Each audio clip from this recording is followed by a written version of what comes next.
सभी पटवारी लोग हैं, आप देख सकते हैं इन लोग को ऑफिस में पहुंचे हुए हैं क्योंकि अपनी बात रखना चाहते हैं और सबके मन में सवाल है कि इस परीक्षा में गड़बड़ी अगर हुई है तो उसकी जांच होनी चाहिए। बिल्कुल कहा जा रहा है कि परिवार के लोगों को एक साथ बिठाया गया, जितने भी जैसे पति पत्नी पटवारी है, बाप बेटा पटवारी है, भाई भाई पटवारी है, तो उन लोगों को एक साथ बिठाया गया, ये आरोप है। तो अगर पति पत्नी कोई दो सेलेक्ट हुए तो दोनों स्टडी करके भी हो सकते हैं, अगर दो बहनें सेलेक्ट हो रही हैं तो वो स्टडी करके भी सेलेक्ट हो सकती है। तो उस चीज़ को एकदम से बोलना कि नहीं वो चीज़ें ऐसा नहीं है, वो किसी धांधली में हुआ है। लेकिन हाई लेवल की जो कमेटी है जिन्होंने जांच की है, जांच करने के बाद अपनी रिपोर्ट बनाई है, लगभग 10 पेज की रिपोर्ट है और 10 पेज की रिपोर्ट को पढ़ने के बाद लगता है कि उनकी जो रिपोर्ट है उसमें भी खामियां तो है और उन्होंने भी खामी पाई है उनकी रिपोर्ट, मतलब उस पर गड़बड़ी में। क्या कहोगे इस पर आप लोग?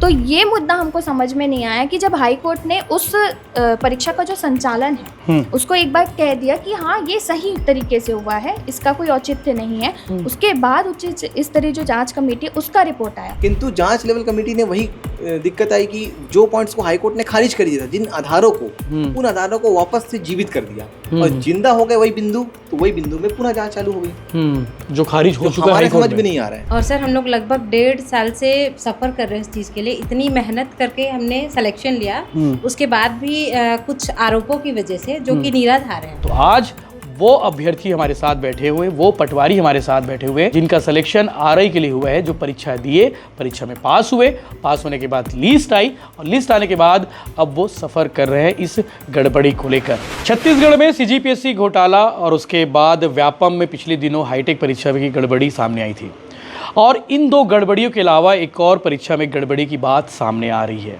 बहुत धांधली हुई है, ऐसा आरोप लगाया गया है।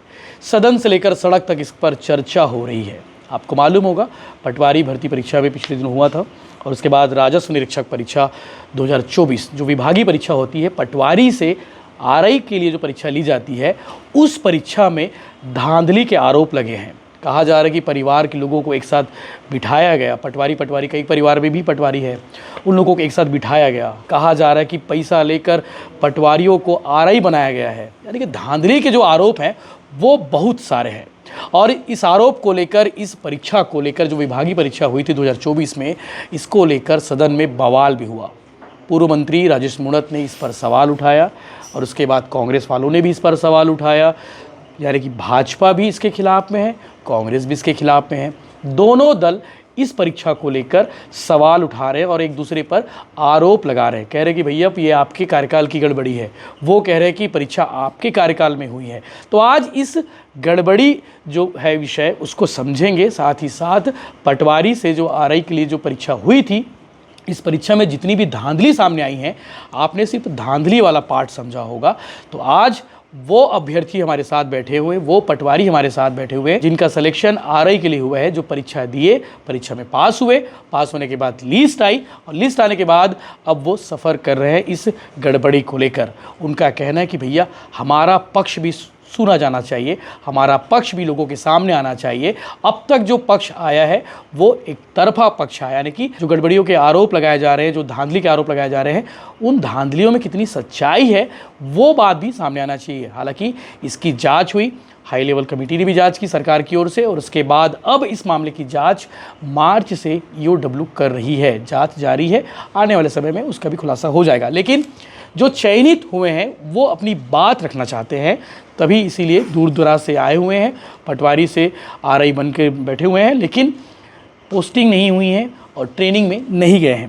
मेरे साथ सभी पटवारी लोग हैं, आप देख सकते हैं इन लोग को ऑफिस में पहुंचे हुए हैं क्योंकि अपनी बात रखना चाहते हैं और सबके मन में सवाल है कि इस परीक्षा में गड़बड़ी अगर हुई है तो उसकी जांच होनी चाहिए। लेकिन बहुत जल्दी 1 साल से मामला अटका हुआ है और आपत्ति जो दर्ज हुई थी, जो शिकायत हुई थी 29 जनवरी 2024 को राजस्व पटवारी संघ छत्तीसगढ़ के कंप्लेन पर हुई थी, जिसके प्रांताध्यक्ष भागवत कश्यप और सचिव हैं शिव कुमार साहू। इन्होंने राजस्व मंत्री को लेटर लिखा और लेटर लिखने के बाद उन्होंने इस परीक्षा की जांच की मांग की। कहा कि जो पेपर लिए जाते हैं और पेपर लेकर जो पटवारी से आरआई बनाया जा रहा है, इसमें धांधली होती है, इसीलिए वरिष्ठ के आधार पर, वरिष्ठतम के आधार पर पदोन्नत करना चाहिए, ऐसा उनका मांग भी था। सारे विषयों पर बात होगी। इस परीक्षा में अब तक क्या क्या हुआ है, गड़बड़ी को लेकर जो बातें सामने आ रही है उसका सच क्या है वो भी बताएंगे और ईओडब्ल्यू इस मामले की जांच कर रही है, उस पर भी बात करेंगे। मेरे साथ में हैं धनंजय जी हैं। धनंजय जी नमस्ते, ये माइक रख लीजिए और जो भी बात कहनी होगी इस माइक के थ्रू आप लोग कहेंगे। आपका परिचय दे दीजिए मुझे पहले।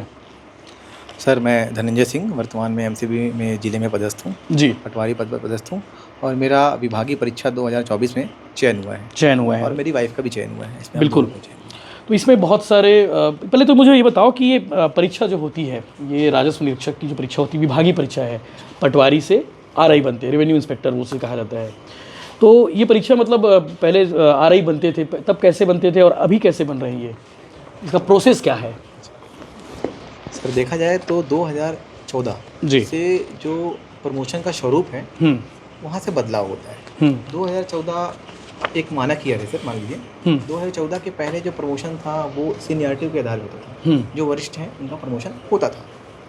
2014 में सर एक नियम आया, एक सेवा अधिनियम चालू हुआ है, छत्तीसगढ़ भू अभिलेख तृतीय श्रेणी अराजपत्रित कार्यपालिका एवं तकनीकी सेवा भर्ती अधिनियम 2014 लागू हुआ। इसके तहत सर प्रमोशन का जो प्रकृति है, जो स्वरूप है, वो चेंज हो गया। प्रमोशन के लिए डिपार्टमेंटल एग्ज़ाम के थ्रू प्रमोशन का प्रावधान किया गया इस नियम में। जो भी लोग होंगे शामिल होंगे एग्ज़ाम में, मेरिट के आधार पर ये तय होगा कि कौन आरआई बनेंगे। पहले कैसे होता था? पहले वरिष्ठता के आधार पर जो सीनियर है उनका चयन होता था। तो पहले होते थे ऐसे कि लोग आते थे? बिल्कुल। और ये आखिरी पहली परीक्षा कब हुई थी? 2014 में हुई थी। 14 में नियम लागू हुआ, 2016 में हुआ, 17 में हुआ, 18 में हुआ, 18 के बाद ये 2024 में हुआ। तो इन 3-4 सालों में क्यों नहीं हुआ? Post availability of post. कितने पोस्ट रहे होंगे छत्तीसगढ़ में आरआई के? लगभग 1000 के आसपास पोस्ट टोटल स्वीकृत हैं। जी, यानी कि 2014 के बाद जो पहली बार जब परीक्षा हुई 16 में हुई, 200 पोस्ट उसमें भी थी, 200 3 बार में 600 पोस्ट भर लिए गए। हाँ, 600 से ज़्यादा तो पोस्ट कंप्लीट हो गए थे आरआई के। हाँ। उसके बाद देखा जाए यहाँ पे देखने वाली बात ये है कि 2014 के बाद इतने पोस्ट खाली थे कि 16 में भी एग्जाम लेना पड़ा, 17 में भी लेना पड़ा, 18 में भी लेना पोस्ट भरने के लिए जी, मतलब इतने पद खाली रहते थे। मतलब इससे ये समझ में आता है कि वरिष्ठता के आधार पर प्रमोशन लोग जाते नहीं थे, पटवारी से आरआई बनना नहीं चाहते थे जी। इसके पीछे भी बहुत सारी कहानी है, बहुत सारी बातें हैं। यानी कि पहले जो पटवारी जो थे वो एग्ज़ाम देकर वरिष्ठता के आधार पर भी बनना नहीं चाहते थे, वरिष्ठता के आधार पर, है ना, पटवारी में आरआई नहीं बनना चाहते थे वो। लेकिन जब एग्ज़ाम शुरू हुआ तो इतने ज़्यादा पोस्ट खाली थे कि 3 साल में भर गए वो। 3 साल में 600 पोस्ट आ गए। जी। तो 2024 में फिर उसके बाद परीक्षा हुई है। ये नोटिफिकेशन कब आया था इसका? इसका नोटिफिकेशन 25 तारीख 9वां महीना 2023 को आया था नोटिफिकेशन। और परीक्षा हुई है 7 जनवरी 2024 को। 7 जनवरी 2024 को, यानी कि नई सरकार आने के बाद।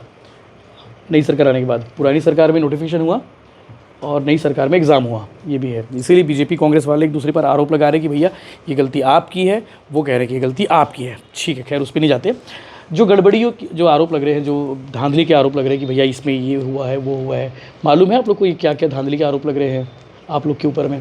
सर अभी जो न्यूज़ में देख रहे हैं उससे ही हम लोग को मालूम चला इस प्रकार की जो आपत्तियाँ आ रही हैं, हमारे संज्ञान में है ये बात। बिल्कुल, कहा जा रहा है कि परिवार के लोगों को एक साथ बिठाया गया, जितने भी जैसे पति पत्नी पटवारी है, बाप बेटा पटवारी है, भाई भाई पटवारी है, तो उन लोगों को एक साथ बिठाया गया, ये आरोप है। और सबसे बड़ा आरोप यही है, और इसीलिए ये मामला और ज़्यादा संगीन हो जाता है कि लोगों को एक साथ बिठाकर एग्ज़ाम लिया गया है आरआई बनाने के लिए। सर इसमें मैं बताना चाहूँगा कि छत्तीसगढ़ में इस एग्ज़ाम में 2600 लोगों ने एग्जामिनेशन में अटैम्प्ट किया। 2600 लोगों में जो रैंडमलाइजेशन हुआ है सर, क्रमांक जो अलॉट हुए हैं वो पिता के नाम के आधार पर हुए हैं। इस कारण से छत्तीसगढ़ में जो 2600 पटवारी जो अभ्यर्थी रहे हैं, सभी लोग जो पिता भाई बहन हैं वो पिता के आधार पे उनका जो रोल नंबर का आवंटन हुआ एक के पीछे एक हुआ है। ये सभी लोगों के वही कॉमन बात है, कोई स्पेशली किसी एक पर्टिकुलर लोगों को नहीं बैठाया गया है। अगर अल्फ़ाबेट होता तो आगे पीछे होता भाई, जैसे अजय अमर नाम का आदमी है और यशवंत नाम का आदमी है तो वो काफ़ी दूर हो जाते हैं। जैसे आपके पिता का नाम भी अमर है, मेरे पिता का भी नाम अमर है, तो आप पहले आए फिर मैं पिता के आधार पे, तो दोनों भाई भाई हैं तो पिता का नाम सेम रहेगा, बिल्कुल आगे पीछे बैठेंगे। तो ऐसे लगभग सभी लोग एक साथ बैठे हैं, ऐसा कोई पर्टिकुलर कुछ ही नहीं है। ऐसा 32 लोगों का पेयर हम लोग ऐसे मिला है हम लोग को। 32 लोग थे, 32 लोग ऐसे भाई बहन थे जो आसपास बैठे थे। आसपास नहीं बोल सकते, एक के पीछे एक बैठे थे। तो सिलेक्शन सबका हो गया? केवल एक पेयर का हुआ। 32 लोगों में से केवल 2 लोगों का हुआ। 2 लोगों को हुआ? अच्छा, वो 2 लोग भी एक साथ बैठे थे? नहीं, एक के पीछे एक बैठे, एक के पीछे एक बैठे थे। अच्छा, लेकिन ये चीज़ें बाहर आई है, ये चीज़ें कहा जा रहा है कि भैया पूरे एक साथ बिठाया गया और सब लोग सेलेक्ट हो गए। तो ये मतलब जो आरोप लग रहे हैं तो जो आधा सच है वो, पूरा सच ये है कि सिर्फ एक कपल का ही हुआ है। हाँ, जो एक के पीछे एक बैठे थे उसमें एक पेयर का ही हुआ, मतलब 2 लोगों का हुआ है। अच्छा, ये भी अजीब है, मतलब जो चीज़ें बताई जा रही है, जो कहा जा रहा है कि पूरे लोग हो गए करके, तो ये बिल्कुल। दूसरा एक सवाल है कि इसमें कहा गया कि भैया पटवारी से आरआई बनने के लिए पैसा खूब बांटा गया है, 10-10 लाख 15-15 लाख रुपया। आप लोग को भी ऑफ़र आए होंगे, कहाँ से आए होंगे ऑफ़र? हम लोग को सर, हम लोग को एग्ज़ाम नोटिफिकेशन आने के बाद ना हम लोग जी तोड़ मेहनत की है, बहुत मेहनत की इसके लिए, और बहुत मेहनत करके इस एग्ज़ाम को निकाले। अन्य साथी भी हैं, और जितने भी साथी आप देखेंगे लगभग सब यंग बैच के हैं, और उन्होंने कड़ी मेहनत की इसके लिए, और कड़ी मेहनत करके एग्ज़ाम को दी है, इसलिए आज हम यहाँ पे हैं। बिल्कुल, पैसा कौड़ी लेने वाला मामला नहीं है, मामला भी ईओडब्ल्यू जांच करने वाली है, कोई दिक्कत नहीं। ईओडब्ल्यू जांच कर ले। हम तो ऐसे ज्ञापन दे, अपना आवेदन दे के आए कि जहाँ जल्दी हो, ताकि हमारा भविष्य आगे बढ़े, जी, ट्रेनिंग में जाए, उसके बाद आगे फील्ड में जाए। 2 साल से सफ़र कर रहे हैं सर। वाकई में ये गड़बड़ी है। जी, क्या नाम भैया आपका? मेरा नाम भूपेंद्र नौरंग है। मैं कोरबा ज़िले में पटवारी पद पर पदस्थ हूँ। मैंने 2024 में जनवरी में आरआई परीक्षा एग्ज़ाम दिया और मैं उसमें चयनित भी हुआ।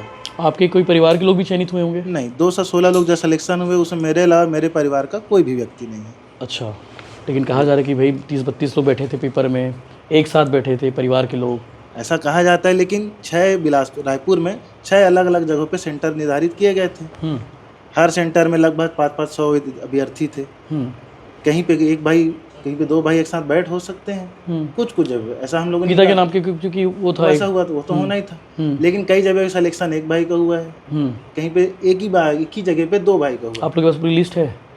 नहीं, लिस्ट है, मतलब हम लोगों ने जितने निकाले हमको उतने मिले, लेकिन अगर हम और छानबीन करते तो शायद हम लोगों को और कुछ लोगों के नाम मिलते। रिश्तेदारों की ये 72 लोगों की लिस्ट है, 73 लोगों की लिस्ट है। इसमें भाई बहन, पति पत्नी, साली, सारे तरीके हम लोगों ने अपने तरीके से खोजे हैं, पता किए हैं अपने तरीके से, और इनमें से सिर्फ 13 लोगों की 14 लोगों के ही सिलेक्शन हुए हैं। 14 लोग सिलेक्शन हुए हैं। बिल्कुल।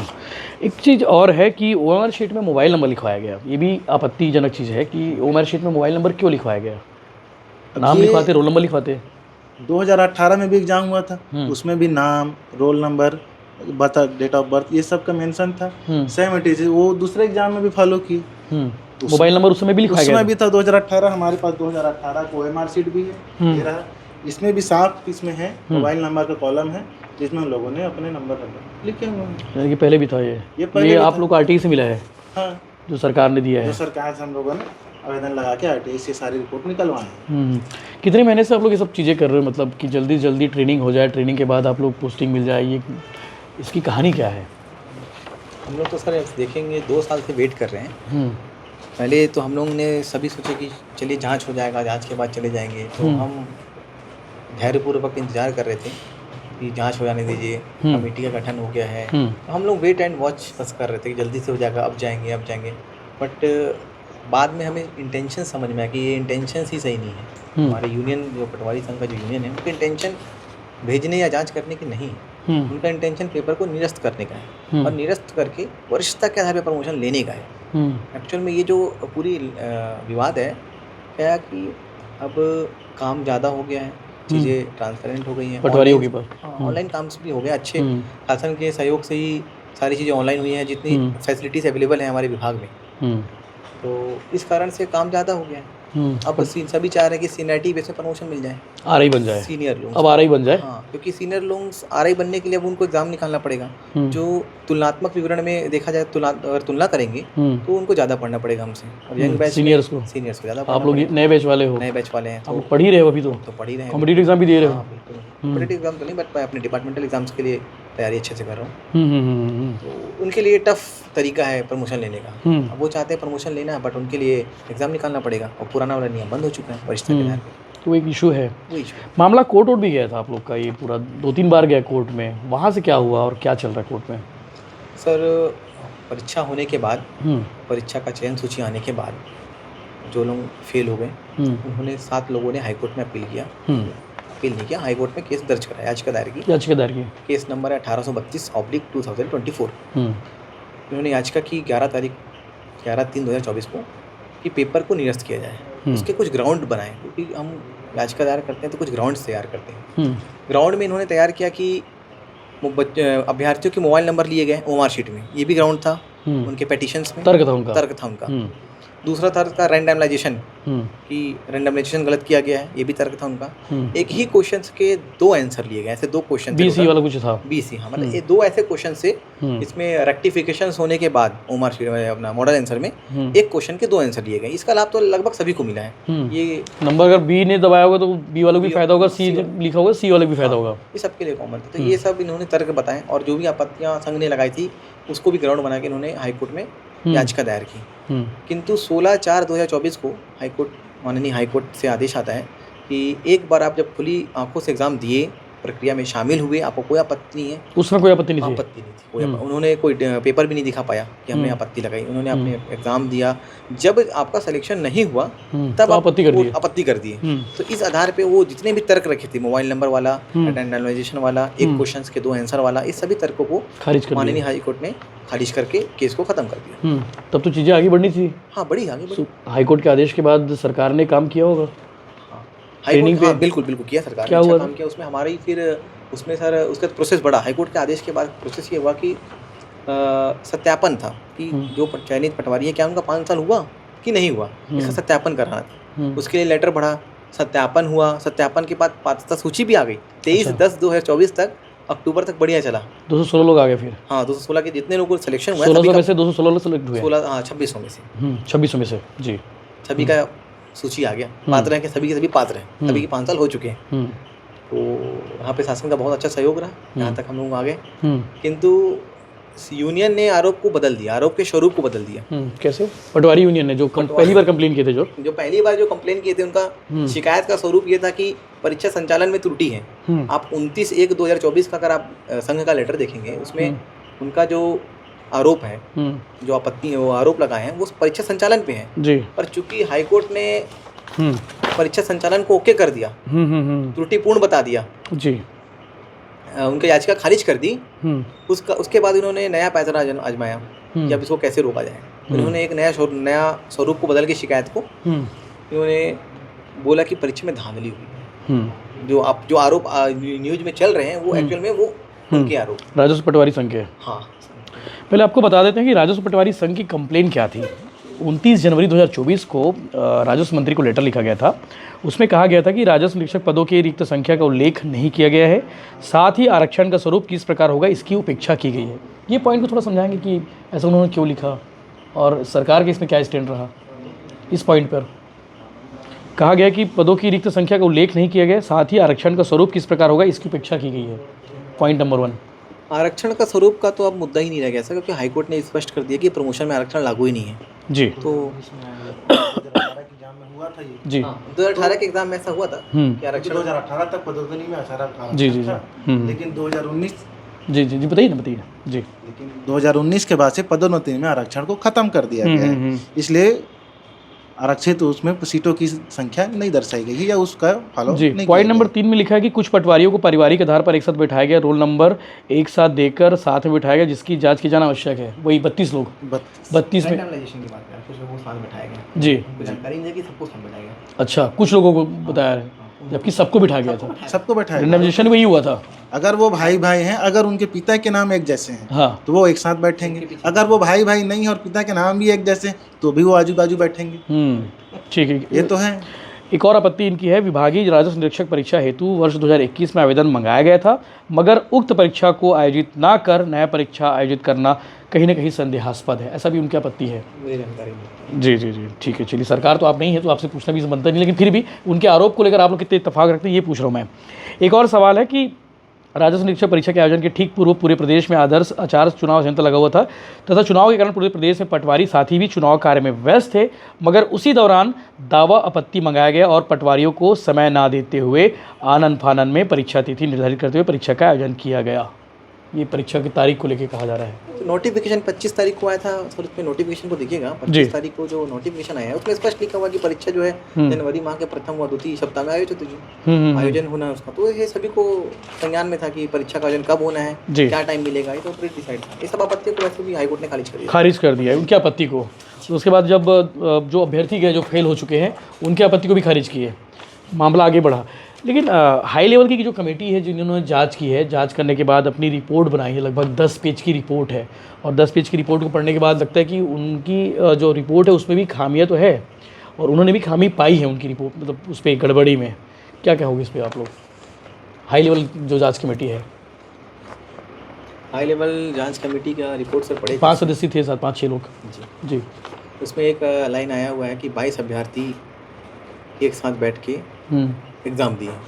एक्चुअल में 22 अभ्यर्थी में केवल 9 ही लोग ऐसे थे जो वास्तव में रिश्तेदार थे। 13 तो थे भी नहीं, 13 तो थे भी नहीं रिश्तेदार। उनके सरनेम के हिसाब से उन्होंने रिश्तेदार मान लिया, और रोल नंबर जो है उनका सबका अलग अलग है। तो अभी एक सामने आया था आप लोग के में से किसी इसका सिन्हा भी आया था ना, हाँ। 2 भाई हैं करके बोला गया, लेकिन वो एक कोई और कास्ट का है, वो कोई और कास्ट का है जी। कौन, क्या नाम उनका? अमित सिन्हा जी। उनके भाई का नाम जैसे बताया गया जो भाई है करके, लोकनाथ सिन्हा जी। लोकनाथ सिन्हा जी, दोनों भाई ही बताया गया, बट दोनों भाई नहीं है, सरनेम बस सिन्हा एक है, लेकिन सरनेम एक्चुअल है नहीं है। इसी प्रकार जो भाई रिपोर्ट पे ये कहीं पे भी मेंशन नहीं है कि ये दोनों के रिश्तेदार तो जरूर बताया गया कि रिपोर्ट में ये 22 अभ्यर्थी भाई हैं, लेकिन जो रिश्तेदारी का आधार है कि ये भाई हैं, चाचा भतीजा हैं, बाप बेटे हैं, पति पत्नी हैं, या और भी कोई रिश्ते थे, वो चीज का मेंशन नहीं किया गया। तो आधार क्या था इनका? सगे संबंधी बताने का। ये रिपोर्ट पे कहीं पे भी मेंशन नहीं है, बस नाम लिख दिया गया कि ये सगे संबंधी हैं, और किसके सगे संबंधी है, इन 22 लोग ही आपस में हैं या इनके और कहीं है कि क्या, ऐसा कहीं पे भी कोई मेंशन नहीं। हाई लेवल जांच कमेटी की मतलब वो भी है आधार, मतलब है ही नहीं कि इनकी सगे संबंधी का कोई आधार नहीं है इसमें। जी। मैडम आपका नाम? मेरा नाम अर्चना कंवर है जी। मैं 2024 के राजस्व निरीक्षक परीक्षा में चयनित हुई हूँ जी। और इसमें चयनित अभ्यर्थी में कोई भी मेरे पारिवारिक रिश्तेदार नहीं है जी। मेरा नाम कविता कुमारी है। मैं राजस्व निरीक्षक परीक्षा 2024 में चयनित हुई हूँ। चयनित परीक्षार्थियों में मेरा कोई भी पारिवारिक रिश्तेदार नहीं है, ना ही मेरे कोई सगे संबंधी। जी। बाकी धांधली के लेके मैडम जो चल रहा है उस पर क्या कहेंगे? जो कहा जा रहा है कि बहुत धांधली हुई है ये वगैरह, आप लोग किस तरह फेस कर रहे हो सब चीज़ों को? चयन होने के बाद आज तक मतलब 1 साल से ऊपर हो गया है, आज तक हम लोग को ना ही प्रशिक्षण में भेजा गया है और ना ही हमारी पोस्टिंग दी गई है। भैया क्या नाम है आपका? मेरा नाम कमल कुमार है, मैं कोरबा ज़िले से हूँ। मेरा भी RI में सिलेक्शन हुआ है। जी जी। क्या फेस करना पड़ रहा है अभी आप लोग को ये सब चीज़ों को लेके? दिख रहे होंगे ये पिछले लगभग 1.5 साल से देख रहे हैं कि न्यूज़ में हमारे अपोजिट कुछ भी उल्टा पुल्टा छापा जा रहा है, जिसका वास्तविक में कंप्लेन हुआ है, आधार के साथ कंप्लेन हुआ है, बिना आधार के छाप रहे हैं। 22 लोगों को रिश्तेदार बता रहे हैं, लेकिन किसी का रिश्तेदार फिक्स से बता नहीं रहे कौन कितना, किसका पिता है या कौन भाई है। और हमारे अब लोग आजकल सोशल मीडिया का ज़माना है, कोई भी सोशल मीडिया लिंक इतना वायरल हो रहा है कि 1 सेकंड में पूरे छत्तीसगढ़ में फैल जा रहा है। लोग इस न्यूज़ को सुन के हमारे को गलत नज़र से देख रहे हैं, लेकिन ये वास्तविक में उनका जो न्यूज़ देने का आधार वास्तविक में वो नहीं है। ठीक है, अभी तो मामले की जांच हो रही है, EOW जांच करेगी, हम तो चीज़ें स्पष्ट हो जाएंगी। हम तो पहले से ही चाह रहे हैं कि जांच जल्दी करें, हमको ट्रेनिंग में भेजें। हम जांच के खिलाफ हैं ही नहीं, शुरू से ही चाह रहा है भाई जांच के नाम में 2 साल 3 साल जबरदस्ती आगे मत बढ़ाए। EOW को हम खुद आवेदन दे के रखे हैं। आवेदन कॉपी है, दिखाओ। ये आवेदन की कॉपी है। यहाँ आर्थिक अपराध अन्वेषण शाखा को इसका जांच किया जाए और जल्दी से हमको ट्रेनिंग और पोस्टिंग दिया जाए। ठीक है जी। यहाँ भी और भी लोग हैं। जी मैडम क्या नाम है? मेरा नाम श्वेता जेंड्रे है, मैं पाटन में पदस्थ हूँ जी। मैं 2024 के RI जो विभागीय परीक्षा है उसमें चयनित हूँ। और सर हम लोग लगभग 1.5 साल से सफ़र कर रहे हैं इस चीज़ के लिए। इतनी मेहनत करके हमने सिलेक्शन लिया, उसके बाद भी कुछ आरोपों की वजह से जो कि निराधार हैं, मतलब उसमें से बहुत सारे आरोप ऐसे हैं जिसका तो कोई बेस ही नहीं है, उसके बावजूद भी हम लोग चयनित होने के बाद ट्रेनिंग में नहीं जा पा रहे हैं। तो सर सबसे बड़ी पीड़ा तो हमारी ये है। बस हम लोगों से यही अपील कर रहे हैं कि सही चीज़ों को समझे और हमारे विभागीय एग्ज़ाम जो है सर उसमें भी EOW की जांच के लिए हमने खुद से ही आवेदन किया है कि जितनी जल्दी हो सके। हम शासन को चाहते हैं कि जांच जो है जितनी जल्दी से जल्दी हो और हम लोग को फिर ट्रेनिंग के लिए भेजा जाए। जी, यही ताकि चीज़ें सही भी हो जाए। जी जी जी, जो सर इतना मेहनत करके हमने पढ़ाई करी है तो हम बिल्कुल वेट कर रहे हैं सर। वो इंतज़ार कंटिन्यू चला। हमने हाई कोर्ट में भी इसके लिए आवेदन किया। वहाँ भी हाई कोर्ट ने जो निराधार साबित किया, जो आरोप लगे थे उनको। उसके बाद जांच कमेटी एक गठित हुई, उसमें भी जांच हुआ तो उसमें भी बहुत सारी चीज़ें ऐसी आई हैं सर जिसमें जैसे रिश्तेदार बताया गया। अभी हमारे सारे साथियों ने बताया कि रिश्तेदार एक्चुअल में मतलब वो नहीं थे। उसमें से कुछ लोग तो सेलेक्ट हुए हैं, तो ऑब्वियस है सर 2 लोग पढ़ाई करके भी सेलेक्ट हो सकते हैं। ऐसा नहीं है कि 2 रिश्तेदार हैं तो अगर पति पत्नी कोई 2 सेलेक्ट हुए तो दोनों स्टडी करके भी हो सकते हैं। अगर 2 बहनें सेलेक्ट हो रही हैं तो वो स्टडी करके भी सेलेक्ट हो सकती। तो उस चीज़ को एकदम से बोलना कि नहीं वो चीज़ें ऐसा नहीं है, वो किसी धांधली में हुआ है। जैसे OMR सीट में बोला गया कि मोबाइल नंबर है, तो सर 2018 में जस्ट इससे पहले भी एक एग्ज़ाम हुआ था, उसमें भी मोबाइल नंबर मेंशन किया गया था सर। तो वो उसकी कॉपी भी हमने अभी दिखाई सबको। तो वो उस चीज़ों को अगर आप लेंगे तो उस समय भी तो सेम चीज़ें हुई थी। तो उस एग्ज़ाम में तो ये कोई नई चीज़ नहीं है। हाँ, वो तो सर इससे पहले भी हुआ था ना सेम चीज़। उसको अगर अभी बोलेंगे कि नहीं वो चीज़ें हुई थी तो आपका एग्ज़ाम का पैटर्न सही नहीं है, तो सर इसमें हमारी क्या गलती है? अगर मोबाइल नंबर मंगाया गया है तो सर इसमें हमारी कहाँ से गलती है? हम तो एग्ज़ाम दिए हैं, जिस पैटर्न में एग्ज़ाम लिया गया हमने दिया। अगर पिता के नाम को मान करके रैंडम नंबर दिया गया था, इसमें हमारी क्या गलती थी?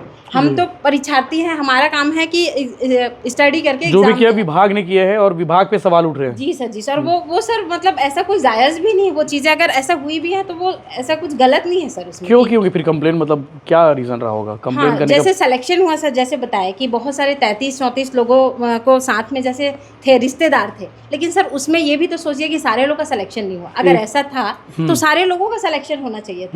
अगर पति पत्नी साली तीनों का सिलेक्शन, तो ऐसे और भी पेयर हैं जो सारे बैठे। अगर इस टाइप की धांधली होती सर कि कोई किसी को बता रहा है, सिलेक्शन सिर्फ एक का हुआ है, एक ही का। हाँ बिल्कुल जी, बिल्कुल एक पेयर का ही हुआ है उसमें, तीनों जैसे बताया गया। तो वो सारी चीज़ें हैं सर जिसको हम लोग आज आपके माध्यम से बताना चाहते हैं कि हमारी व्यथा भी सुनिए। हमने इतना मेहनत करके स्टडी किया है और अननेसेसरी 1.5 साल से सर हम लोग मतलब वेट कर रहे हैं। पहले लोग पटवारी से आरआई बनना नहीं चाहते थे, उसके पीछे बहुत सारी वजह थी। अब पटवारी से आरआई बनने की जद्दोजहद मची हुई और तो एग्ज़ाम को भी वो करना चाह रहे कि भैया एग्ज़ाम के आधार पे नहीं, वरिष्ठता के आधार पे होनी चाहिए, जबकि यही वरिष्ठता के आधार पहले भी लागू था, तब नहीं करते थे। क्यों ऐसा? सर बहुत सारे लोग हैं जो शायद जाना नहीं चाहते थे, उनकी वो क्या मजबूरी सर वो मैं नहीं जानती। लेकिन हम जो चाहते हैं सर, हम नए पीढ़ी के लोग हैं, हम स्टडी कंटिन्यू कर रहे हैं और हम आगे बढ़ना चाहते हैं, जिंदगी में ग्रोथ हम चाहते हैं। आ रहे जी जी जी इतने मेहनत करके सर। जैसे मेरा 2014 में मेरी पोस्टिंग हुई है, तो लगभग सर 11वां साल है मेरा। 11वें साल में मेरे को मौका मिला कि मैं RI का एग्ज़ाम दूँ इतने सालों के बाद सर। तो मैं तो ये मौका मतलब छोड़ना नहीं चाहती थी, इतने मेहनत करके हमने सिलेक्शन लिया सर उसमें। तो वैसे आगे बढ़ने के लिए सर हर कोई चाहता है, तो बस वही प्रक्रिया हमने फॉलो करी है। और जो एग्जाम का पैटर्न था सर वो तो सबके कंफर्म है कि सबके लिए सेम ही था। और जो लोगों ने आपत्ति करी है वो रिजल्ट आने के बाद लोग ज़्यादा एक्टिव हुए। तो अगर आपको इन सब चीज़ों से आपत्ति थी तो आप उसको पहले भी बोल सकते थे कि आपने ऐसे किया। तो जैसे हाईकोर्ट में मामला खारिज भी हुआ, हाईकोर्ट ने भी कहा कि भाई परीक्षा समय क्यों नहीं किए करके। जी सर, अगर ऐसा था तो उनको पहले ही, क्योंकि सारी चीज़ें सबको क्लियर थी कि जो रूल्स रेगुलेशन है सबके लिए सेम ही थे, तो आप उस चीज़ को बोल सकते थे कि आप एग्ज़ाम होने ही नहीं देते, या तो उसी समय आपत्ति कर सकते थे कि ऐसा पैटर्न में नहीं होना चाहिए या फिर होना ही नहीं चाहिए। तो सर जो इतना मेहनत करके पढ़ लिए हैं, अब उनको इंतज़ार करना। सर क्या है, रिश्तेदारी में सबको पता है सर, सब पूछते हैं हमको कि आप कब जा रहे हैं, कब जा रहे हैं। तो सर सिलेक्शन की जो खुशी थी सर वो तो एक अलग लेवल पे थी। अब जब लोग बोलते हैं तो वो चीज़ हमारे लिए एक मतलब मुसीबत ही है सर, मतलब सफ़र कर रहे हैं हम बिल्कुल। और ये सब न्यूज़ में जो चल रहा है कि ऐसा है वैसा है, तो वो चीज़ें सर मेंटली थोड़ा सा हमको डिप्रेस कर रही हैं, वो ये चीज़ें। तो हम चाह रहे हैं सर सिलेक्शन जल्दी। जी मैडम, क्या नाम है? मेरा नाम शिल्पा यादव है और मैं पाटन में पोस्टेड हूँ। मेरा चयन भी RI जो चयनित विभागीय परीक्षा हुआ था उससे हुआ है, और लगभग 1.5 साल हो चुके हैं। सभी ने बताया कि 1.5 साल हो चुके हैं, उसके बाद भी चीज़ें जो है वो क्लियर नहीं है कि हमको क्या करना है। जब हमने एग्ज़ाम दिलाया, एग्ज़ाम दिलाने के बाद जब मॉडल आंसर आया तब तक सब शांत थे। उसके बाद से आपत्ति जो है आरोप लगना शुरू हुआ। रिज़ल्ट आने के बाद फिर लोग एक्टिव हुए और ये चीज़ें हुई।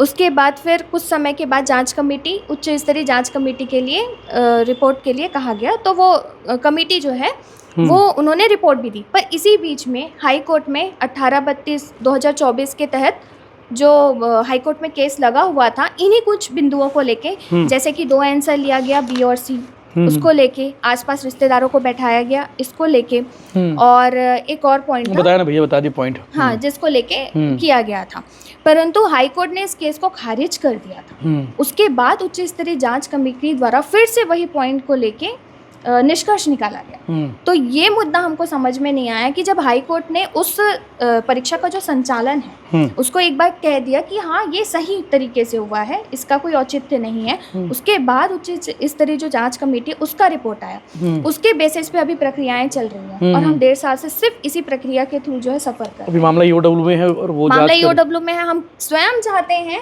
हमने स्वयं आवेदन किया हुआ है कि ईओडब्ल्यू के थ्रू जो है ये जांच जल्द से जल्द किया जाए और हमको ट्रेनिंग में भेजा जाए, क्योंकि 1.5 साल का फासला, मतलब मेरा जो है पोस्टिंग 17 का है। 17 के बाद मेरे लिए ये खुशी की बात थी कि 5 साल बाद ही मुझे मौका मिल गया प्रमोशन आ रहा है कि प्रमोशन के लिए। तो मैंने उस स्तर पे मेहनत किया है कि हाँ 5 साल के बाद मिला है तो फिर मैं आगे बहुत अच्छे पोस्ट पे जा सकती हूँ। मेरे माइंड पे यही सेट था कि हाँ अब 1.5 साल हो गया। क्या कह रहे थे मैडम प्रोसेस क्या, जैसे अभी पटवारी से आरआई बनते हैं, उसके बाद फिर आपको नायब तहसीलदार, वो कब मिलता प्रमोशन?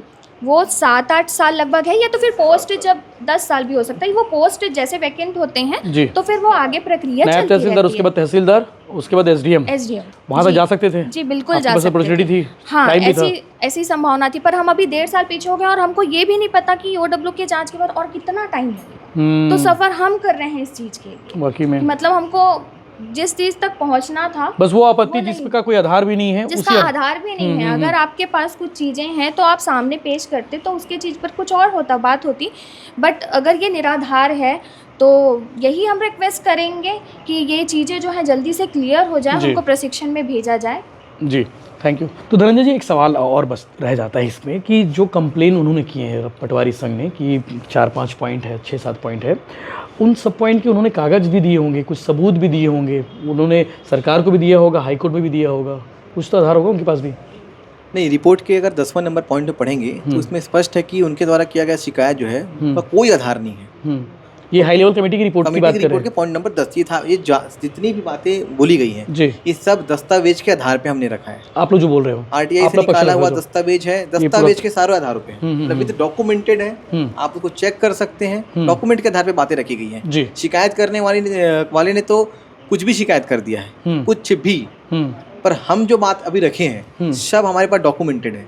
हम इस निष्कर्ष पे आज इसलिए आ पाए क्योंकि हमारे पास डॉक्यूमेंट है, डॉक्यूमेंट के आधार पे बात बोल रहे हैं। और हाई लेवल कमेटी ने भी उस पर सवाल उठाया है कि जो शिकायत हुई है उसकी कागज, मतलब जो सबूत नहीं है, पर्याप्त आधार नहीं है। हाँ, मतलब इनका जो शिकायत है वो निराधार है, कोई आधार नहीं है।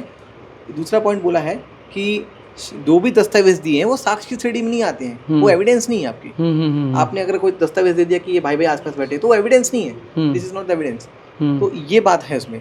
किंतु जांच लेवल कमेटी ने वही दिक्कत आई कि जो पॉइंट्स को हाई कोर्ट ने खारिज कर दिया था, जिन आधारों को, उन आधारों को वापस से जीवित कर दिया और जिंदा हो गए वही बिंदु, तो वही बिंदु में पुनः जांच चालू हो गई, जो खारिज हो चुका है, हमारे समझ में नहीं आ रहा है, जो हाई कोर्ट में खारिज हो चुका है, जो पॉइंट, उसी पॉइंट पे सरकार जांच कर रही है। मतलब जिस पॉइंट को माननीय हाई कोर्ट ने खारिज किया, उसी पॉइंट को इन्होंने वापस रिपोर्ट पे बड़े चालाकी से जिंदा कर दिया हाई लेवल कमेटी ने, और लास्ट में लिख दिया कि परंतु परीक्षा संचालन में कुछ त्रुटियां विद्यमान हैं। अरे त्रुटियां के संबंध में तो हाई कोर्ट ने पहले ही डिस्कशन कर दिया था, तो उसी पॉइंट से फिर जांच चालू हो गई है और हम बैठे हुए हैं। मुद्दा सर आपको समझ में आ गया कारण क्या है इसका? ठीक है, तो सभी पॉइंट्स को आपने सुना, समझा, और ये बातें आनी भी ज़रूरी थी क्योंकि एक पक्ष ही आ रहा था अब तक इस पूरे एपिसोड में, जो आरोप था, जिसमें कहा जा रहा था कि परीक्षा में धांधली हुई है, जिसमें कहा जा रहा था कि पैसे लेन देन हुए हैं, जिसमें कहा जा रहा था कि परीक्षा में परिवार वालों को एक साथ बिठाया गया है, जिसमें कहा जा रहा था कि जो पात्र और अपात्र है उनको भी शामिल कर दिया गया है, जो अपात्र थे उनको भी शामिल कर दिया है और जो पात्र थे उन्हें हटा दिया गया है। ये बहुत सारे आरोप हैं और इस विषय को लेकर अभी जो विषय था, मानसून सत्र था जिसमें विधानसभा में ये मामला उठा, राजेश मूणत से लेकर तमाम विधायकों ने इस पर बातें की और बीजेपी ने भी इस पर सवाल उठाया और कांग्रेस ने भी इस पर सवाल उठाया। इसके पीछे वजह है क्योंकि कांग्रेस सरकार के समय में नोटिफिकेशन हुआ, अधिसूचना जारी हुई इस परीक्षा के संबंध में और सरकार बनी बीजेपी की और उनके कार्यकाल के पहले हफ्ते में या फिर कुछ दिनों बाद, जो कह सकते हैं कुछ महीनों बाद जो है ये परीक्षा आयोजित की गई और इसीलिए इस गड़बड़ी को लेकर दोनों पार्टी चाहते हैं कि इसकी जांच होनी चाहिए और ये सारे चयनित अभ्यर्थी भी यही चाहते हैं, पटवारी भी यही चाहते हैं जो आरआई बन चुके हैं या फिर आरआई बनने वाले हैं, भावी आरआई हैं, कि इस मामले की जांच तह तक होनी चाहिए। ईओडब्ल्यू जांच करे, बिना देरी करे जांच करे, ताकि जल्द से जल्द इन चयनित अभ्यर्थियों को ट्रेनिंग में भेजा जाए और ट्रेनिंग में भेजने के बाद इन्हें पोस्टिंग दी जाए। फिलहाल किस मानसिक प्रताड़ना से या फिर किस मानसिक पीड़ा से ये जूझ रहे हैं, ये उनकी बातों से आपको समझ आ ही गया होगा, लेकिन इनका पक्ष आना भी ज़रूरी था। और मुझे लगता है कि लगभग बातें सारी आ गई है। जो आरोप इनके ऊपर लगाए गए थे उन आरोपों के जवाब इन्होंने दे दिए हैं और साथ ही साथ जो सवाल थे उन सवालों के जवाब भी आ गए हैं। इस पूरे प्रकरण को लेकर आप क्या कहते हैं, आप अपना विचार जरूर रखिएगा। क्योंकि पटवारी से आरआई बनने के लिए जो प्रोसेस था पहले 2014 से पहले वरिष्ठतम के आधार पर होता था, लेकिन तब लोग आरआई नहीं बनते थे, उस समय पटवारी बनना ज़्यादा पसंद करते थे। लेकिन अब जब पटवारियों के अधिकार छीने गए हैं, पटवारियों से काम छीने गए हैं, तो अब लग रहा है कि आरआई बनना ज़्यादा अच्छा है। ऐसा हो सकता है। अब वजह बहुत सारी है, आप लोग जानते हैं पटवारी को लेकर जो धारणा लोगों की रहती है। कुछ लोग कहते हैं कि भैया आईएएस ना बनो, पटवारी बन लो ज़्यादा अच्छा रहेगा, ऐसी धारणा भी रहती है। तो इन सारे विषयों को लेकर जो है बातें हो गई है और आप अपना विचार जरूर रखिएगा। आप क्या सोचते हैं इस विषय में?